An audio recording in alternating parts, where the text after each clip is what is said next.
Hey, Chapel fam, Andrew here. Just want to share a little word of encouragement from our Chapel Bible plan from the past couple of weeks. We're reading through the New Testament this year, which I just absolutely love. Just focus fully on the life of Jesus and also what we as a church are called to do.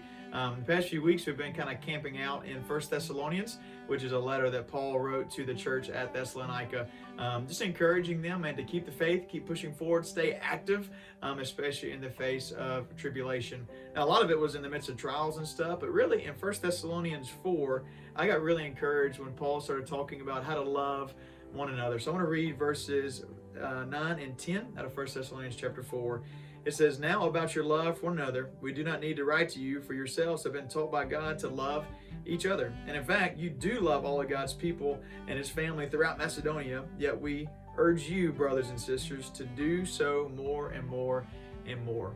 And the moment that I read this, I immediately thought about our chapel family and our chapel staff, of how incredibly well you love each other and that you love the world, which is an awesome place to be, especially in the time and the chaos we are now with the unknown and people looking for hope and looking for love. But I want to encourage you in the same way that Paul encouraged the church at Thessalonica.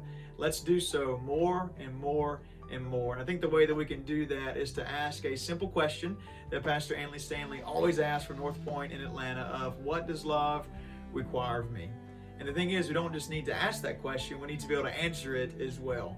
So when we ask that question, what context do we ask it in? I think in all of our relationships. I think for the church, we naturally want to ask it towards outsiders, toward the people who don't have hope, which is great, and we need to live there, of what does love require of me to love the people of the world. But sometimes in the midst of chaos and crisis, it's kind of hard to ask that question the people we see each and every day, especially where we're seeing them more and more every single day.